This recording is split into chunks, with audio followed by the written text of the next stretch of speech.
COVID has hit the airline industry hard, sending revenues plummeting. The National Airline Council of Canada says its members have suffered at least a 90% drop in earnings. The challenge for airlines now, trying to survive. Not just making flying safe, but convincing Canadians it is. As we first reported yesterday, WestJet is going to ban for a year any passengers who refuse to wear masks on their flights unless they have a medical exemption. Here's what you can expect before you board your flight. And that's part of a strategy to try to make more people comfortable with the idea of getting back on planes. Hello? Hello, Ian. Do you like what I've done with the space here? It's a beautiful space. I particularly like the backdrop. Yeah. In his first major interview since May, WestJet CEO Ed Sim sat down with me at Vancouver International Airport to talk about how his airline will try to recover from the pandemic. Thank you very much for doing this. Pleasure. Thank you. We are 5.5 months into the pandemic, and I can't think of an industry that's been hit harder than aviation. What's the state of WestJet right now? The state of WestJet is still in recovery mode. We're still restoring services that we've grounded. We're still adjusting to the fact that we've had to lay off a large number of fantastic staff, which has been a huge cultural shock for us. But we're now in planning mode. We're looking out at the next 6 months during the fall and winter and anticipating that Canadians are moving from wanting to travel to when we get into winter and they're going to need to travel. And we're going to make sure that we've got services available for them and looking forward to getting more of these aircraft back up in the air. I'm sure people listening, though, or at least some of the people listening are saying to themselves that they may be feeling reluctant to even go to the local mall and maybe can't imagine themselves getting on a plane. What do you say to them? So the number one objective that we have over the next 6 months is reassurance. It's reassurance of the millions of dollars we've spent on protective gear. Reassurance about the fact that we what we call electrically statically fog every single aircraft post its journey time. We are looking at processes like ultraviolet cleaning. We're looking at ionization. Every passenger coming through the airport now is having a temperature check, and of course masks are mandatory. So I think for those guests who still feel that somehow getting on an aircraft is more worrying than going to the local supermarket, times have changed. Let's talk about the mask policy. Masks have been mandatory in Canada for some time now. So what's different with this new WestJet policy? Any guests who decide that they are simply, for whatever reason, not going to wear their mask unless they have a very clear exemption from their physician, from their doctor, we will be saying to them, you need to have this mask on for the duration of the journey. In the event that they ignore a first warning not to comply, they will face suspension from travel. And that's the big change. We're putting teeth into Transport Canada's policy to say, in line with our trade association IATA, if you choose to act in a way that's not in the interests of those guests sitting around you, it's like choosing not to wear a seatbelt. There is no compelling logic to say that people shouldn't be wearing masks in an enclosed environment. So I just want to clarify though, because I also think some people might not understand exactly the distinction between what was the case and what will be the case. I mean, masks were required before, so why is this new policy different? We want to make sure that we don't put our crew, my colleagues, in an awkward position of being unclear on what their obligations are. If the plane has not left the gate and somebody refused to wear a mask, we will return to the gate. In extreme circumstances where guests continue to ignore our warnings, that plane will return to its point of destination. But I think the most significant change is that now we will let those guests who are in willful non-compliance know that they will be suspended from flying. And that's a very significant change. And if somebody decides to take that risk, they won't be flying for the next 12 months.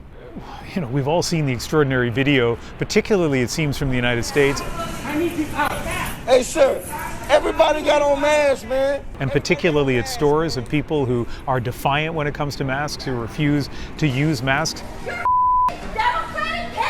Have you had issues at WestJet over the last few months with people defiant about masks? Of the 750,000 guests that we've carried over the last 6 months, we've had 30 examples to date of non-compliance. Now, if you decide to be in non-compliance, you're going to be paying that price for at least the next 12 months. So we haven't seen many instances, and we want to act before those instances start becoming more prevalent.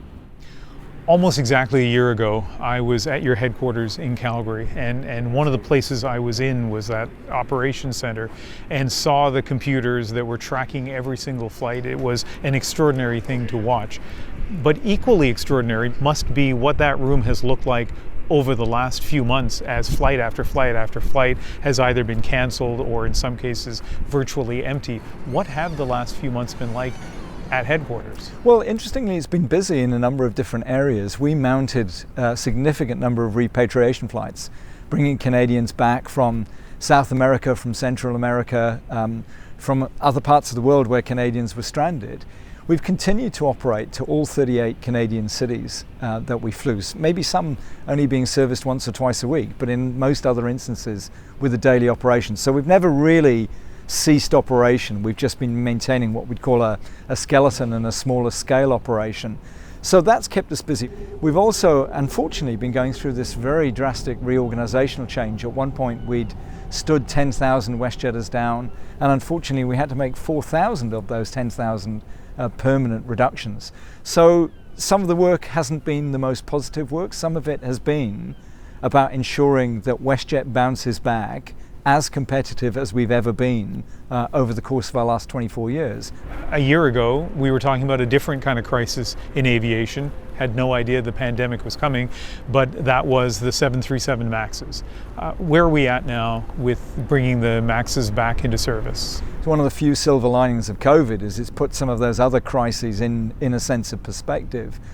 I think there's a realistic prospect that we will go the rest of this year without the MAX back in service, which will be almost effectively 21 months since Transport Canada closed Canadian airspace to the MAX. In the meantime, we have been going through an extraordinarily rigorous program of checks, of test flying, of re-simulation of some of the challenges that the MAX has had. When the MAX comes back into service, it will be the safest aircraft that will ever have flown. It will have gone through so many safety checks, not just on the MCAS system at the heart of the concerns expressed by the 4 major regulators around the world, but in terms of its overall airworthiness. So Transport Canada is doing some testing this very week with Boeing. What's your best guess on when WestJet will be flying the MAX 8s again? I think we'll be flying the MAX 8s post-Christmas. That's my best estimate at the moment. I'd love to think it could be earlier than that. And my view, and what I'm looking forward to over the course of the next 6 months, is getting back to having the MAX 8 and the Boeing 787 operating in harmony again. I know it's difficult to predict the future when it comes to COVID, but what is your view of what the next few months or even next couple of years look like for WestJet?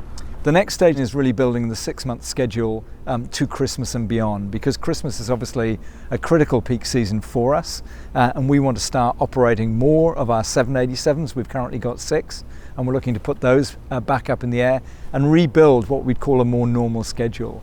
And then as we look out to summer 2021, we believe we'll be operating somewhere between around 50, maybe even 60% of our previous capacity. And that's the stage that we can actually look to start to introduce new routes and start using the MAX 8 aircraft for its original purpose, fuel efficiency and longer range. Now let me finish with this. Think back, if you can, it seems like forever, 7 months ago, what your airline was like then. Do you think you're going to get back to that? We will.